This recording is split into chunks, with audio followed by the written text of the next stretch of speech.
Olá, hoje eu me proponho a fazer uma exposição do primeiro capítulo do Evangelho segundo Marcos.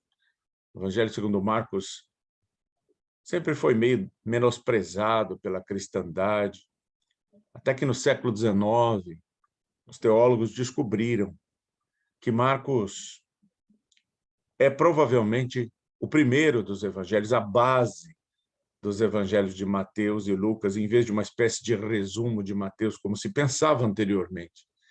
Daí a sua importância. Marcos é sucinto, Marcos tem a sua própria cristologia, que ele apresenta Jesus como servo sofredor. Por isso que em Marcos não há genealogia de Jesus, não há nada sobre a infância de Jesus. Aqui encontramos Jesus já pronto para adulto e pronto para dar início ao seu ministério. E ele chega até João Batista, que não era da Igreja Batista, que não existia ainda, ele era João o Batizador, um homem do partido dos essênios, que, assim como os essênios, enfatizava a prática do batismo como momento de arrependimento, de conversão, de metanoia, que é a palavra grega, e significa mudança de mente, uma transformação interior. E é isso que João propõe. E Jesus chega até João e João o batiza. E naquele momento, Jesus vê o céu aberto, ouve a aprovação vinda de Deus e a descida da pomba, do Espírito Santo, um prenúncio de um novo tempo que estava começando, o prenúncio de Pentecostes, da descida do Espírito. E aí o próprio Espírito leva imediatamente para o deserto, para aquele momento de preparação e de tentação. Mas, diferentemente de Mateus e Lucas, Marcos não fala nada sobre o conteúdo da tentação. Isso Mateus e Lucas acrescentaram a partir de outra fonte. Marcos tem outra ênfase, tem outro foco. Para ele, o ministério de Jesus inteiro é uma grande tentação, uma grande confrontação com as forças do mal e com o diabo.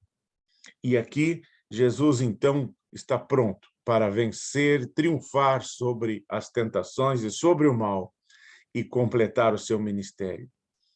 Então, ele vai e chama seus primeiros discípulos. Os discípulos eram pescadores, eram homens simples, e eles imediatamente seguem a Jesus. E ele vai discipulá-los para serem pescadores de homens. Essa frase é, em geral, entendida equivocadamente, como se Jesus fosse dar um curso de evangelização para os discípulos, prepará-los para fazer proselitismo, persuadir as pessoas de uma doutrina, mas, na verdade, não é esse o significado, muito provavelmente, e sim que eles seriam resgatadores de vidas. O mar simbolizava, para os judeus, na cultura judaica e na Bíblia, quase sempre, as águas primevas do caos, o mal. Os judeus não eram navegantes marítimos e eles tinham medo do mar.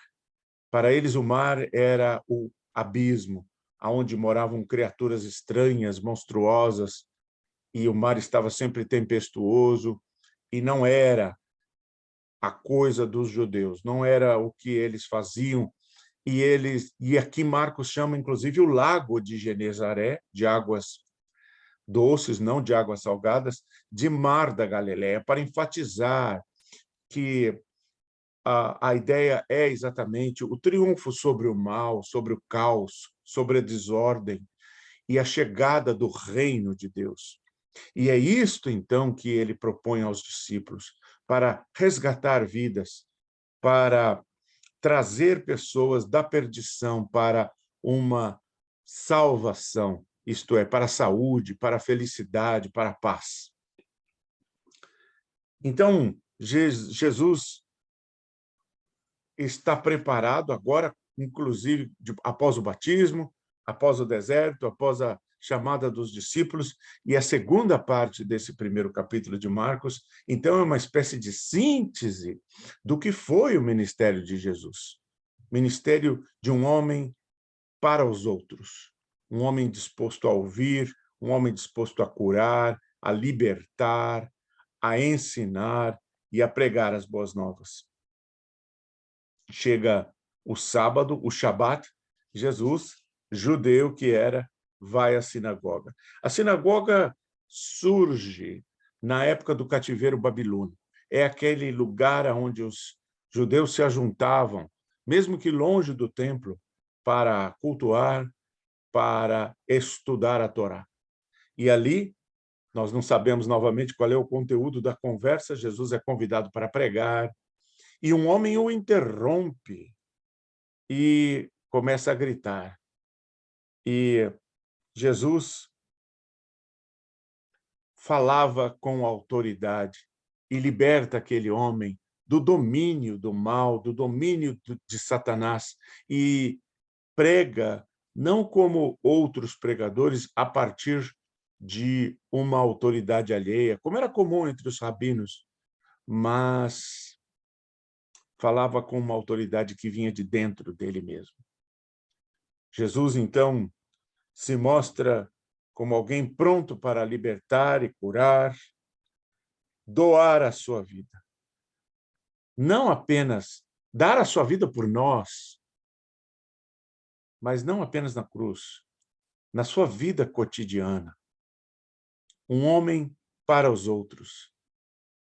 E ali, Jesus cura muitos desconhecidos, mas também algumas pessoas próximas, como a sogra de Pedro. E depois de curar muitos e libertar a muitos, Jesus se isola, vai para o alto da montanha para orar, para buscar comunhão com Deus. E isso era uma prática comum no ministério de Jesus. Não é um evento isolado. E reparem que isto é parte do exemplo que Jesus deixa para nós. Em 1 Pedro 2:21, a gente lê sobre o hipograma. Jesus como exemplo. Eu vou ler para vocês, porque é um texto que me parece muito relevante. 1 Pedro 2:21. Porquanto para isso mesmo fostes chamados. Cristo deixou um exemplo para seguirdes os seus passos. A palavra exemplo aí é hipograma. Hoje nós diríamos engrama. Uma marca interior que Jesus deixa em nós quando nós o recebemos. E, a partir disso, ele nos transforma. Somos transformados à sua imagem e semelhança. Temos a imagem de Deus recuperada em nós. Ficamos cheios do Espírito, assim como Jesus estava cheio do Espírito, capacitados para servir, para sermos gente para os outros, cheios de amor, assim como Jesus. Esse é o engrama impresso em nosso ser pelo Espírito Santo, que nos permite ser como Jesus. Os discípulos raramente entendiam as escolhas de Jesus. E aqui, mais uma vez, eles chegam até Jesus preocupados, dizendo: as pessoas estão procurando por você. E Jesus diz a eles: vamos para outros lugares.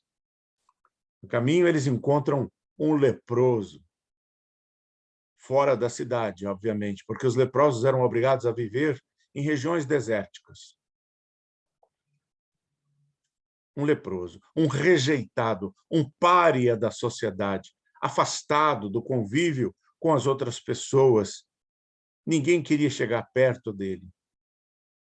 O leproso não duvida do poder de Jesus para curá-lo, mas ele duvida do seu desejo de curá-lo, da sua disposição, do seu amor. Se você quisesse, você poderia. E é por isso que Marcos diz aqui que Jesus estava cheio de compaixão, cheio de compaixão. E então Jesus tocou no leproso, algo que era proibido pela lei mosaica, algo que o tornaria impuro, segundo a lei de Moisés, e aos olhos de todos os judeus, de todos os seus contemporâneos. Ele toca no leproso e ele diz: eu quero, fique puro, fique limpo. É maravilhoso. Nós nos acostumamos com esta história e já não nos maravilhamos mais, mas é maravilhoso. Pode haver maior impureza do que a encarnação do Verbo divino? Pode haver maior impureza do que o Verbo eterno tornar-se carne, tornar-se gente e habitar entre nós por amor? Jesus não se preocupou com a sua possível impureza, nem com a impureza do leproso. Eu quero. Fique limpo, ele diz. Ele declara que aquele homem, tido como impuro, a partir de então, estava puro. Em João, capítulo 4, versículo 19, a gente lê o quê? Que nós o amamos porque ele nos amou primeiro. É por isso que nós o amamos, porque nós enxergamos em Cristo o amor. Enxergamos nele a revelação de quem Deus é. Deus é amor, Deus é misericórdia, Deus é compaixão, Deus é graça. Graça sobre graça. É por isso que nós o amamos. Jesus, então, assim como declarou aquele leproso limpo, eu quero, fique limpo, ele está pronto para também nos tornar limpos, puros, purificados de toda injustiça, de todo o pecado, de todo o mal. Ainda hoje é assim. Jesus pode e quer nos curar. Jesus pode e quer nos libertar. Jesus pode e quer nos fazer puros uns para os outros, para que possamos viver no seu amor. Jesus pode e Jesus quer nos dar a transformação, a metanoia, a transformação de mente, a transformação do espírito que nós precisamos, que nós constantemente estamos precisando. Que Deus os abençoe, meus irmãos, que vocês possam, então, por meio do engrama, a presença do Espírito de Cristo em vocês, crescer e receber a bênção dos céus. Paz. Amém.